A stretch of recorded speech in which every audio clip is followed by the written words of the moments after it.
Muy buenos días. Hoy un parte de éxito para todo el país. Las FARC se han desarmado en su totalidad y han hecho el tránsito a la legalidad. Ayer salió el último contenedor de las zonas veredales transitorias de normalización. Más de 8.112 armas entregadas. Esto no se había visto en ningún proceso de paz en el mundo. Las zonas veredales transitorias de normalización, a partir de hoy, serán espacios territoriales de capacitación y reincorporación. Lo que vamos a hacer es aprovechar esa infraestructura que fue creada para que las FARC se capaciten, y no solo las FARC, para que también se capacite la comunidad. Más de 10.900 hombres han hecho el tránsito a la legalidad, es decir, han dejado las armas, han renunciado a alzarse en armas contra el Estado y se han comprometido a comparecer a todo el sistema de verdad, justicia, reparación y no repetición.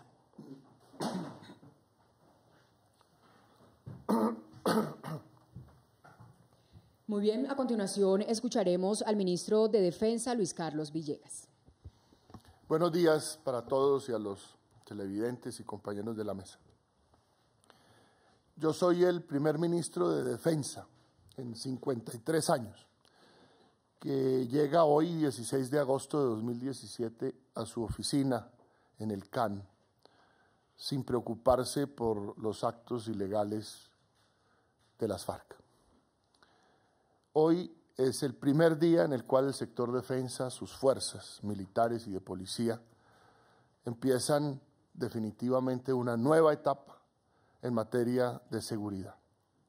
Pondrán todo su empeño para que los niveles de seguridad en todo el país funcionen de mejor manera y alcancemos niveles nunca antes alcanzados históricamente. Por supuesto, para este hecho tan trascendental como es la desaparición como organización armada de las FARC y el final jurídico de las antiguas zonas veredales, que ahora se convierten en espacios territoriales para la reincorporación, es la seguridad clave.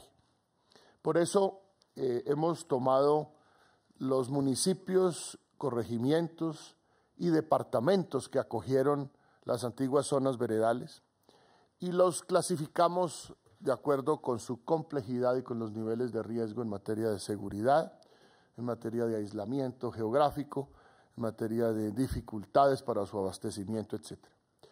De esa clasificación resultaron 3 niveles en esos 26 municipios o corregimientos o veredas. Los que tienen alta complejidad, que son 10, Remedios, Tibú, San José del Guaviare, San Vicente del Caguán, Vigía del Fuerte, Tierra Alta, Arauquita, San José del Guaviare, Vista Hermosa y La Macarena. Unos que tienen nivel de complejidad medio, que son Buenos Aires, Mesetas, Ituango y Anorí, 4, y de complejidad o riesgo en seguridad bajo, que son Fonseca, La Paz, Miranda, Caldono, Policarpa, Tumaco y Cononzo, Planadas, La Montañita, Puerto Asís, Río Sucio y Dabeiba. Para las 3 clasificaciones, es decir, para los 26 sitios, se ha definido una presencia policial de por lo menos 3 años a partir de hoy, con dispositivos que empiezan con un núcleo de 40 policiales, suboficiales y policías, en especialidades que nunca antes esas comunidades habían tenido. Vamos a tener policías especializados en investigar, policías especializados en infancia y adolescencia, en prevención del consumo de drogas, inclusive en algunas de estas zonas va a haber un policía especializado en el manejo de turistas.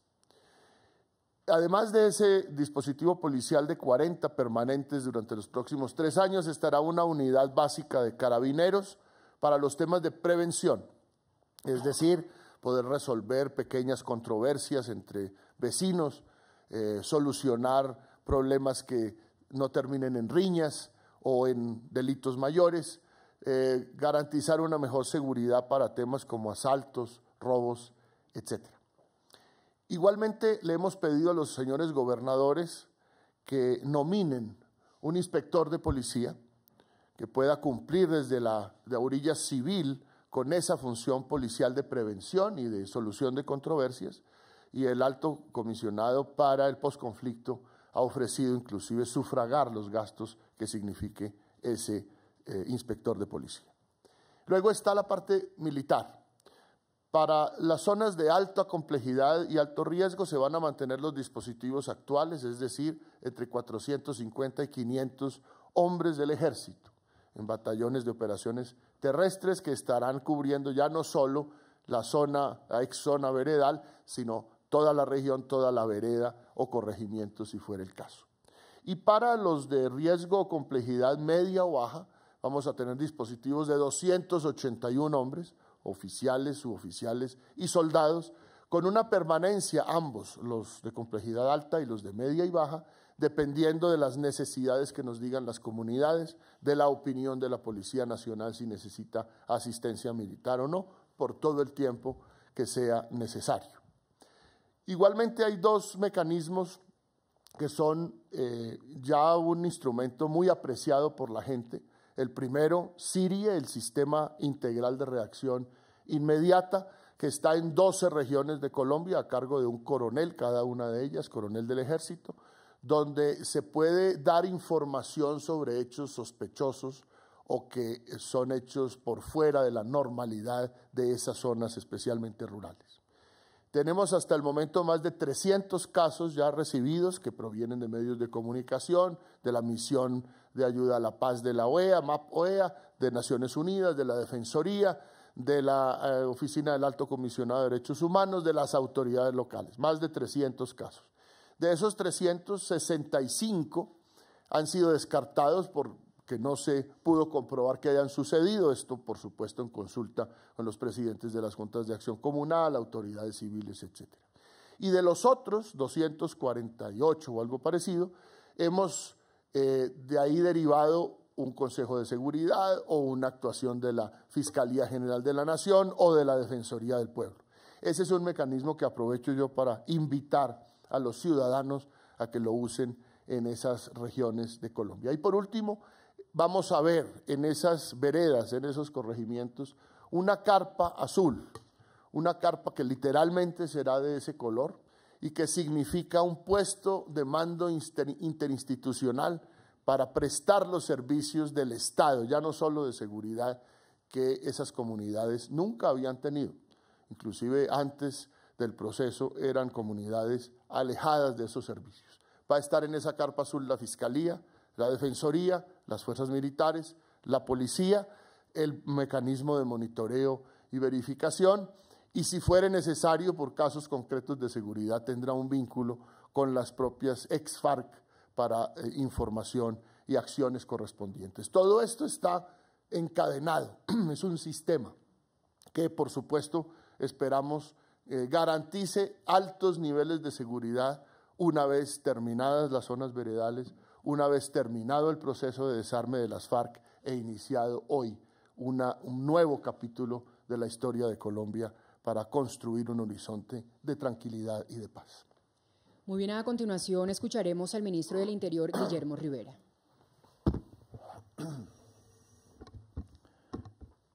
Muy buenos días para todos. Ayer en la tarde el señor presidente de la República expidió un decreto con el que se desarrolla el decreto 903, que había sido expedido en el mes de mayo, en este decreto que fue expedido ayer en desarrollo del decreto 903, el señor presidente de la República me designó la tarea de recibir por parte de la misión de Naciones Unidas el inventario de los bienes y activos de las FARC. Ayer a las 11 de la noche, el doctor Antonio Menéndez, delegado de la misión de Naciones Unidas, me entregó 135 folios en los cuales está el listado de los bienes y activos que dicen tener las FARC. Con esa información lo que procedimos fue a suscribir un acta con Naciones Unidas, a depositar esa información en un sobre que está bajo nuestra custodia y que, según lo dispone el decreto del que les refería hace un momento, que expidió ayer el señor presidente de la República, esa información deberá ser entregada al director del patrimonio autónomo, que se va a conformar según lo dispuesto en el decreto 903 de mayo de este año. Ese patrimonio autónomo, como ustedes bien lo saben y como lo dispone el propio decreto 903, tendrá como destino contribuir con la reparación a las víctimas. A continuación, escucharemos la intervención de Paula Gaviria, consejera presidencial para los Derechos Humanos.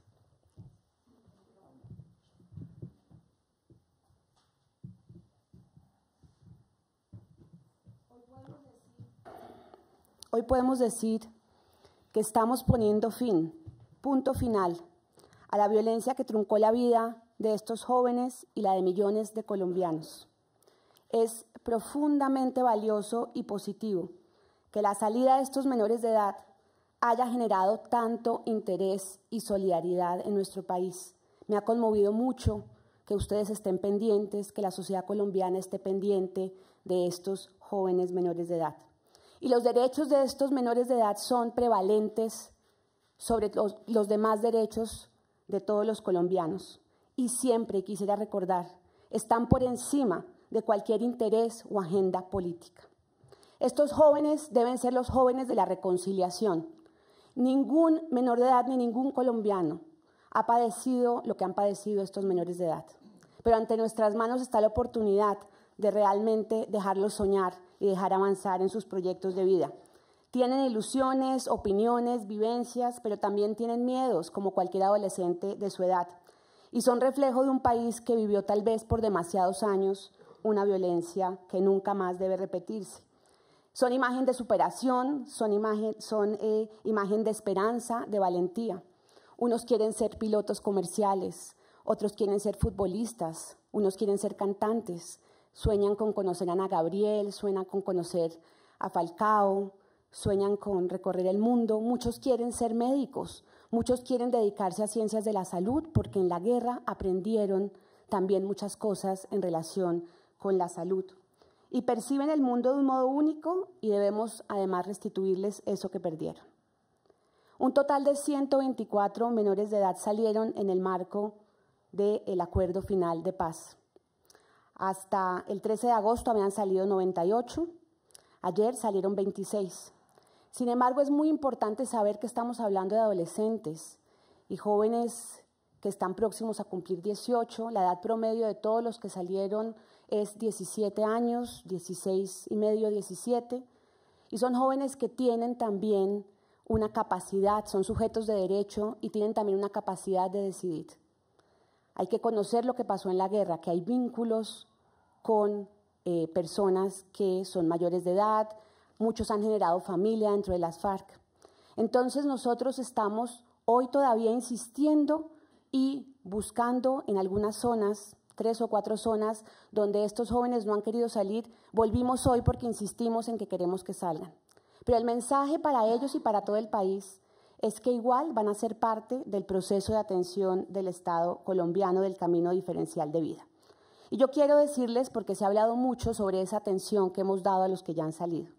De los que habían salido hasta antes de ayer, que en total eran 98, habíamos logrado por el procedimiento que establecimos con el CICR, con UNICEF, con la OIM, con el ICBF, con muchísimas entidades del Estado, con la sociedad civil, que salieran 88 menores de edad. Adicionalmente, 10 habían salido directamente al ICBF y actualmente se encuentran siendo atendidos por el instituto. De esos, 39 ya están con sus familias y están desarrollando sus proyectos de vida.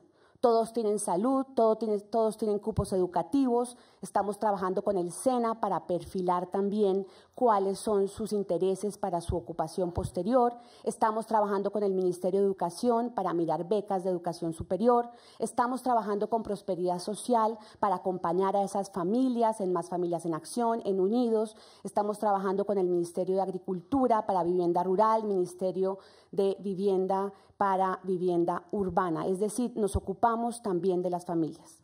El camino diferencial de vida busca el restablecimiento de todos los derechos, pero adicionalmente busca la reparación y la inclusión social.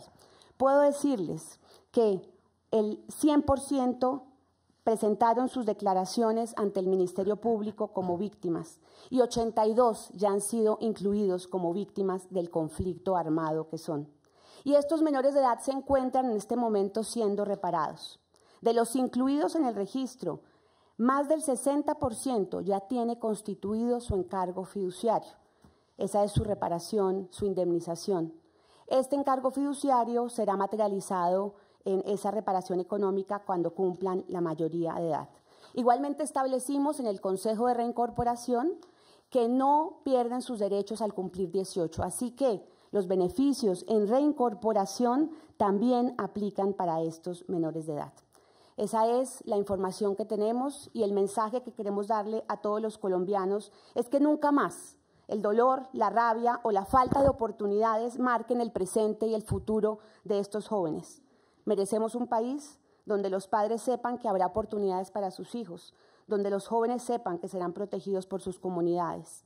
Estamos dispuestos todos, y ese debe ser el mensaje hoy, que finaliza realmente esta etapa de la construcción de la paz, que podemos aportar a construir una Colombia mejor para nunca volver atrás y ofrecerles realmente las oportunidades que estos jóvenes merecen. Muchas gracias. Muy bien, ahora iniciamos la ronda de preguntas por parte de los señores periodistas y la primera es María Camila Sánchez de Radio Nacional. Muy buenos días para todos. Doctora Gaviria, a propósito de los menores, las FARC habían dicho que no todos los menores se iban a salir de las zonas porque habían manifestado que no querían salir. ¿Se tiene conocimiento cuántos fueron esos menores que no salieron de las zonas y qué va a pasar con ellos finalmente? También una pregunta, no sé si de pronto el ministro de Justicia nos pudiese responder, ¿qué va a pasar con las personas que ya fueron beneficiados con amnistías y con indultos hasta que la JEP empiece a funcionar durante este proceso en los que ellos estarán en las zonas de capacitación y reincorporación? ¿Qué va a suceder con ellos? Gracias.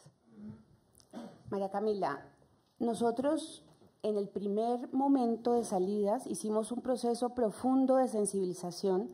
Nos encontramos con unos jóvenes con muchos temores y nos encontramos también con unos jóvenes con relaciones establecidas dentro del grupo. Entonces, en esa primera etapa, que duró hasta finalizar el mes de mayo, algunos jóvenes no quisieron salir. Sin embargo, nosotros insistimos y con la Oficina del Alto Comisionado para la Paz, con el Consejo de Reincorporación, activamos esta semana una ruta abreviada para volver a esas zonas, a insistirle a estos menores de edad que teníamos para ellos unas oportunidades y que queríamos y los estábamos esperando. Sin embargo, es importante que sepamos que algunos no quisieron salir. Hoy, precisamente, continuamos unos operativos que empezamos ayer. Continuamos unos operativos para insistir nuevamente a estos jóvenes. Estamos hablando entre 5 y 12 jóvenes que todavía dicen que quieren mantenerse con el grupo. Pero también es importante que sepamos que estamos hablando de jóvenes entre 16 y medio, 17 años, próximos a cumplir 18. Y para ellos, como dije antes, de todas maneras, vamos a cubrirlos con el camino diferencial de vida. Nos parece que no podemos discriminar entre menores de edad y vamos a ofrecerles todas las garantías y la respuesta estatal que hemos venido ofreciendo a los demás. Muy buenos días.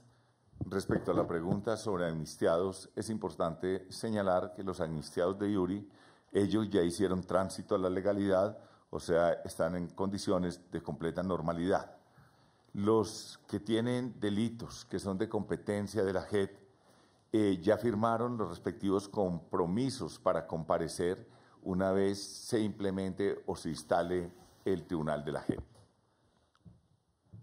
Muy bien, continuamos con Jennifer Agudelo de CMI. Muy buenos días. ¿Ustedes nos pueden dar más detalles de ese inventario que entregaron las FARC y también acerca del sostenimiento de los excombatientes, cómo va a ser?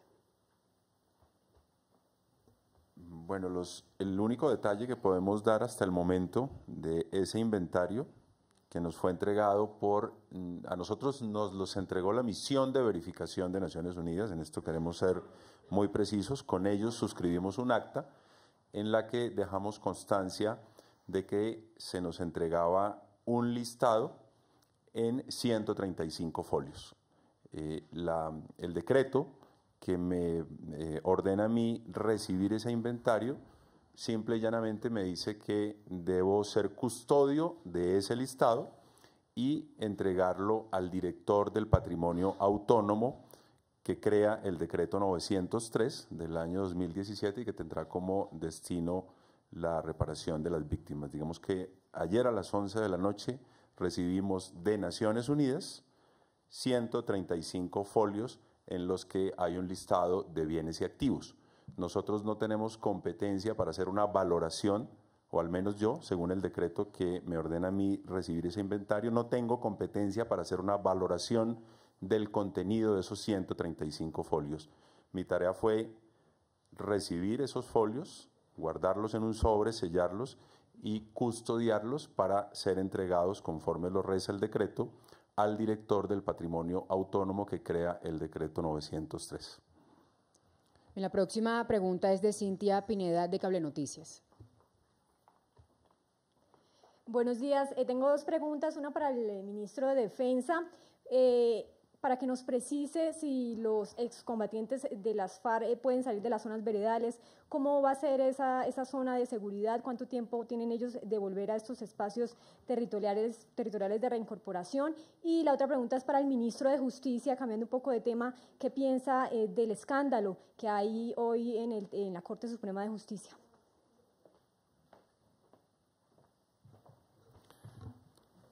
Al terminar las zonas veredales, la plena normalidad regresa a esas áreas. Plena normalidad quiere decir libertad de circulación, aplicación total de las leyes y reglamentos. Igualmente para los combatientes, excombatientes de las FARC que han solucionado su situación judicial, la vida regresa a la absoluta normalidad. Solamente quedan pendientes frente a la Justicia Especial para la Paz aquellos que por competencia la justicia podrá revisar, juzgar o sancionar en su caso si son responsables. De manera que la plena normalidad para autoridades civiles, militares y policiales regresa a esas zonas veredales. Agradezco la pregunta y aunque hubiese preferido que nos enfrascáramos en el tema precisamente de los bienes, pero no se puede eludir este tipo de preguntas porque realmente merece una respuesta el país. Y el gobierno está consciente de la absoluta gravedad de los hechos que han sido puestos en conocimiento en el día de ayer sobre la situación de corrupción presunta en materia de funcionarios de la Corte Suprema de Justicia, específicamente 3 expresidentes. El gobierno acompaña, respalda y tiene el mismo énfasis que tuvo el señor presidente de la Sala Penal de la Corte en rechazar y pedir que se investiguen estos hechos hasta las últimas consecuencias de manera pronta, de manera expedita, a efectos de que se establezca la realidad y se impartan las sanciones a que hubiera lugar de estar establecidos estos hechos. El gobierno quiere mandar un mensaje precisamente en este sentido de preocupación de los niveles de corrupción que se están presentando y por ello señalamos y enfatizamos que es el propósito y el interés del gobierno en respaldar a las autoridades, facilitar todos los medios, prestar toda la colaboración para que se llegue hasta las últimas consecuencias frente a las situaciones de corrupción que se presenten, no solo en la justicia, sino en cualquier entidad del Estado. Ya hizo metástasis la corrupción, no solamente en Colombia y del mundo, sí, es el momento de replantear y es el momento de tomar correctivos severos desde todo punto de vista y desde no solamente de la institucionalidad, sino de la sociedad. El gobierno pues comparte que se hagan investigaciones, que se respete el debido proceso, reconoce igualmente la institucionalidad, la labor que cumple la Corte y que cumplen las Cortes en Colombia, pero frente a cualquier anomalía de quienes están llamados a dar ejemplo, el gobierno es severo y pide a las autoridades que se investigue con prontitud, que se investigue y se lleve hasta las últimas consecuencias de haberse cometido actos de corrupción. Hay que dar un ejemplo. La justicia tiene que volver a levantarse, la justicia no puede presentar mantos ni mácula alguna y por ello el gobierno respalda íntegramente el comunicado de prensa que dio el señor presidente de la Sala Penal. Se adhiere a él, lo reitera y está dispuesto a prestar todos los mecanismos que sean necesarios para llegar a un resultado pronto y eficaz, respetando desde luego el debido proceso. Muy bien, formula la siguiente pregunta Carla Arcila de Noticias RCN. Buenos días. Tengo 3 preguntitas, así que les pido un poquitito de paciencia porque hay que aprovechar estos espacios. Uno de los temores, por decirlo de alguna manera, de las FARC con la entrega de los menores era su vinculación jurídica o pues que se fueran culpados por delito de lesa humanidad, pues por el tema del reclutamiento. Ellos van a ser vinculados jurídicamente de alguna manera por este delito de reclutamiento con la salida de los menores, sería la primera pregunta. Luego, sobre el tema del decreto 903, que el saliente alto comisionado para la paz dijo que era un decreto chambón, o que ha sido una chambonada, disculpen, eso se ajustó. Lo que había denunciado el fiscal es que daba a entender que los recursos de la lista de bienes que iba a entregar las FARC iban a ser destinados en parte para financiar el partido político de las FARC. Eso se arregló, no va a pasar, va a ser solo para reincorporación y las víctimas. Y en el tema de las armas, yo sé que obviamente el tema de las armas lo maneja la ONU, pero quisiera saber si, por ejemplo, la prensa va a tener acceso a ver dónde están esos contenedores y las armas, qué van a pasar con esas armas, cuándo va a ser el tema de que se vayan a destruir y a fundir, y qué va a pasar si esas armas están relacionadas con algún delito, pues si eso queda así, o qué va a pasar en ese tema cuando se vaya a hacer la fundición de las armas y cómo va a ser ese proceso de la fundición. Un poquito largo, pero les agradezco la paciencia. Gracias. Voy a responder, son varias preguntas, voy a responder lo que se refiere al decreto 903 y que hubo una desafortunada expresión de un decreto chambón, pero realmente es un aspecto más del lenguaje, porque lo que allí ocurre es que en la finalidad del fondo, que está referido en el artículo 4, se indica que se destina a los programas contemplados en el numeral 3.2, 3.2.2. Posiblemente quedó faltando un número, el 5, pero la teleología, la finalidad del decreto y la finalidad del fondo es única y exclusivamente para la reparación de las víctimas. Allí no hay ningún matiz que permita señalar que parte de ese fondo se va a destinar a la actividad política de las FARC, ni al centro de pensamiento, porque el centro de pensamiento y la actividad política está contemplada entre el presupuesto nacional de financiación a los partidos. Primera duda despejada. Segundo, el numeral 3.2.2, cuando hace referencia a ese faltante del 5, alude a los menores de las FARC que en ese entendimiento tienen que considerarse víctimas. Desde allí, entonces, tenemos que el fondo sigue siendo única y exclusivamente para las víctimas.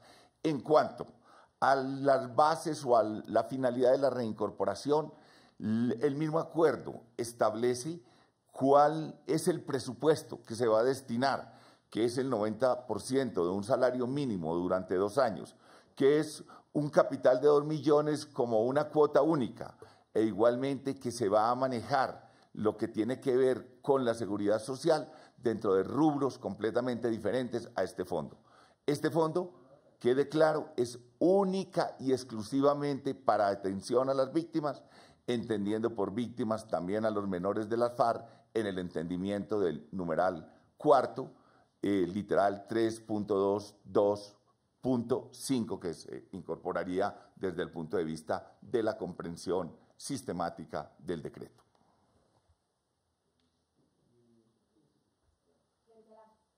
Carla, primero agradecerte tu preocupación por este tema permanentemente. Segundo, decir que el acuerdo prevé que este delito no es amnistiable, pero yo haría un llamado no solamente a la JEP, al Sistema Integral de Verdad, Justicia, Reparación y No Repetición. La idea es que esto nunca más pase, la idea es prevenir que otros menores de edad sean utilizados para la violencia por otros grupos al margen de la ley. La Comisión para el Esclarecimiento de la Verdad tiene un énfasis especial en que conozcamos todos los colombianos y la sociedad qué fue lo que pasó con nuestros niños en la guerra. Entonces no miremos solo la JEP, que es muy importante, es un delito no amnistiable. Quienes reclutaron niños tendrán que rendir cuentas ante la justicia y asumir las responsabilidades, pero también la verdad sobre lo que pasó, el relato, la narrativa, la verdad de lo que nos pasó a todos los colombianos, del horror de dejar que nuestros niños se fueran a la guerra, tenemos también que asumirlo. Y en cuanto a las armas, yo creo que es útil volver sobre las cifras. Han sido retiradas de las antiguas zonas veredales cerca de 8.200 armas dejadas por las FARC en manos de Naciones Unidas. Igualmente está en proceso la operación de la fuerza pública con respecto a caletas, a depósitos ilegales. Y las cifras que tenemos, que pueden diferir de Naciones Unidas, porque Naciones Unidas puede tener una información más reciente que la nuestra en cuanto a localizaciones, pero la que tenemos desde el punto de vista de la fuerza pública es la siguiente hasta ayer. Hemos realizado 467 operaciones de extracción y nos faltan 459, es decir, llevamos un poco más de la mitad y estamos en plena operación. Ahí se están incautando para el proceso de desarme armas también numerosas. Recordemos que después del 1 de septiembre, las armas provenientes de esos depósitos ilegales que no alcancemos a extraer en esa fecha pasarán a la justicia ordinaria, y aquellas caletas que se incauten por la fuerza pública en desarrollo de operaciones de control territorial igualmente irán a la justicia ordinaria. Las armas que ya están en poder de Naciones Unidas serán cortadas con apoyo de la fuerza pública por empresas especializadas, y después de ese corte vendrá su fundición para efectos de construir los monumentos que se han acordado, pero esa será una etapa posterior. Por el momento pasan a su corte por parte de empresas especializadas con la custodia de la fuerza pública. Bien, a continuación, Jorge Herrera de Blue Radio.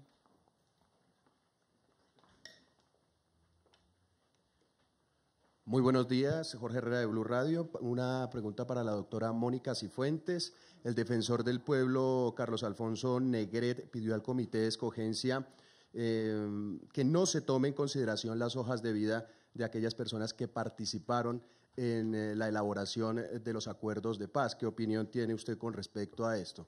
Y al doctor Joshua Mitriotti, ¿cómo y cuándo se comenzarán a entregar recursos a los excombatientes de las FARC y si todas las zonas veredales van a servir para la formación y capacitación de los guerrilleros? Y una última pregunta al ministro de Defensa. Las FARC han manifestado que los asesinatos son sistemáticos contra sus excombatientes. ¿Ustedes como gobierno nacional lo consideran igual?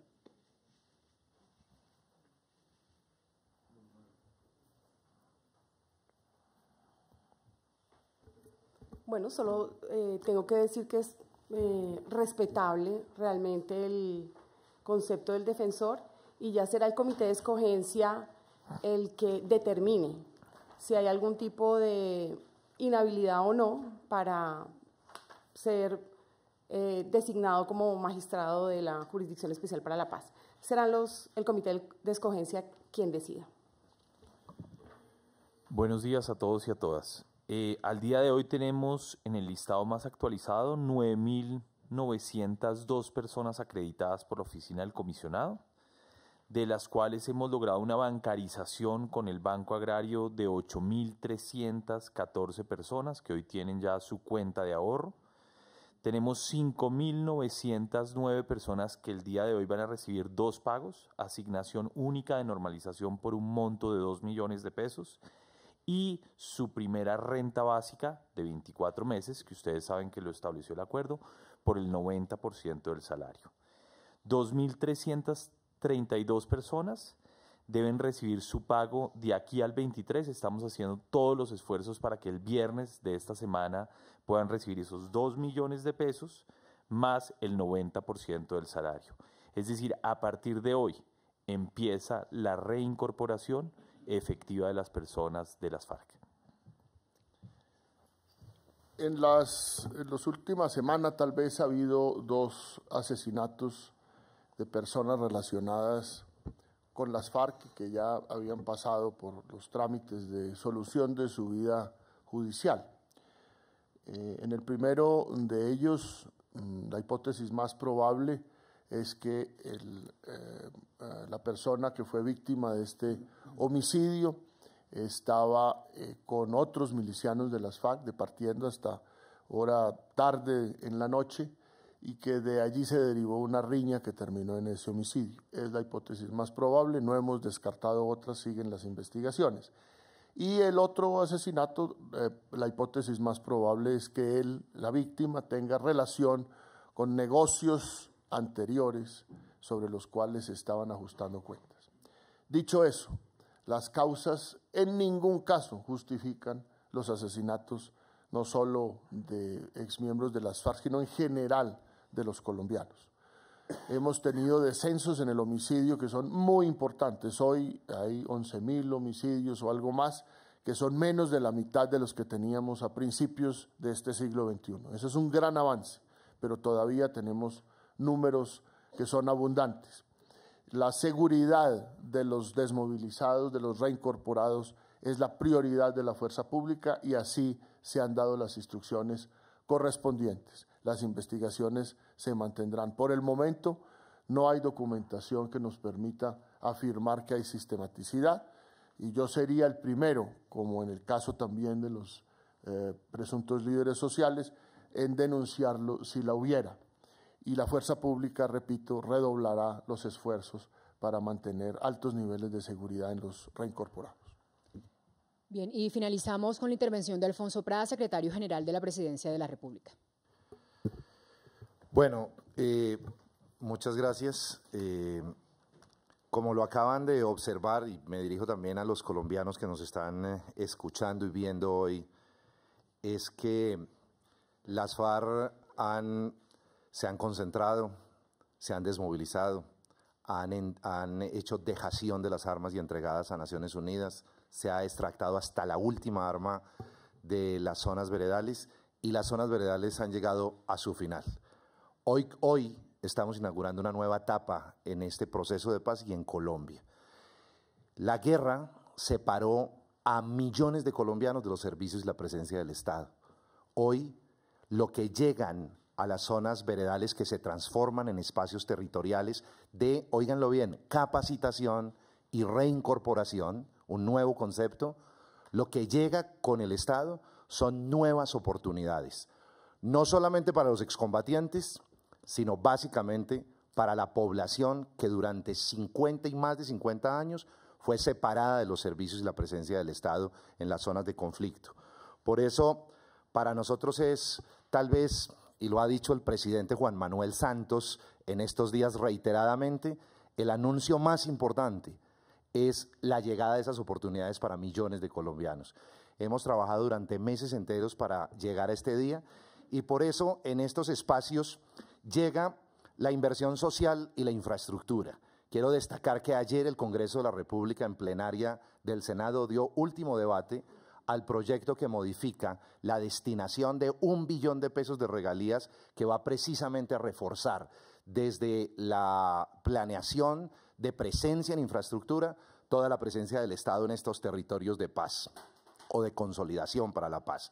Ha dicho el presidente Juan Manuel Santos también que hoy comenzamos a construir una paz estable y duradera. Hemos logrado muchas cosas hasta hoy, Pero el gran reto lo tenemos todos los colombianos, que es construir esta paz estable y duradera. Por eso, con la aprobación ayer de esta inversión proveniente de una fuente cierta de regalías, comienza esa presencia de infraestructura que va a continuar con la adopción de los planes de desarrollo de enfoque territorial que, como ustedes lo han cubierto y lo han visto durante estos días, son espacios y decisiones en donde la comunidad de estas regiones va a priorizar las inversiones que haremos como Estado armónicamente con las autoridades locales durante los próximos años. La inversión la vamos a concertar con la comunidad a través de los planes de desarrollo con enfoque territorial. El Ministerio de Educación va a llegar también, como ya lo ha venido haciendo desde las zonas veredales, con un plan de alfabetización para recuperar el tiempo perdido de muchas personas que no pudieron acceder a estos servicios básicos de educación. Y para ello, la Universidad Nacional nos ha entregado ya la caracterización de los excombatientes, pero también tenemos la caracterización de la población a la que le vamos a prestar también este servicio de alfabetización, entre otros servicios de educación. El SENA ya viene trabajando en las zonas veredales, ahora se extiende su trabajo a las comunidades, integra estas zonas veredales que hoy son espacios de capacitación, la integra con oferta de servicios para formación, para el trabajo y el emprendimiento, y con ello aspiramos a dotar de las habilidades y los talentos necesarios para la búsqueda y la consecución efectiva de empleo y la realización de proyectos productivos. El DPS arriba con todos sus programas para la lucha y la erradicación de la pobreza, con especial énfasis en los temas enfocados a la inclusión productiva. El Ministerio de Educación y la Agencia de Desarrollo Rural, una nueva y novedosa agencia moderna, llega también con presupuesto y con una gran estrategia de abordar el territorio y ofrecer a las comunidades también el acompañamiento técnico para el desarrollo de proyectos integrales de desarrollo rural. Llegamos de la mano también del Banco Agrario, que está con presencia ya en todos los espacios de capacitación y reincorporación, no solamente facilitando todo el acceso a la reincorporación, sino adicionalmente haciendo formación financiera, económica, para facilitar todo este proceso de inclusión social. Colpensiones llegan con una oferta institucional para el sistema de protección de la vejez, que desde ya se integren a todo el sistema de seguridad social, y tenemos el instrumento de Colpensiones ya activado. El Ministerio de TICS tiene la presencia y mantiene la presencia con los kioscos. Vive Digital brindará también toda la estructura necesaria para adelantar con la población y los excombatientes una formación de carácter virtual. Muchos servicios adicionales. Lo que quería simplemente subrayar para terminar es que el gobierno declara terminada esa fase de negociación, de diálogo, de desarme, y comienza la construcción de una nueva etapa que aspiramos sea la etapa de oportunidades para los colombianos aislados de la presencia del Estado, y con ello construir realmente la inclusión social y un nuevo camino para la reconciliación de los colombianos. Muchas gracias.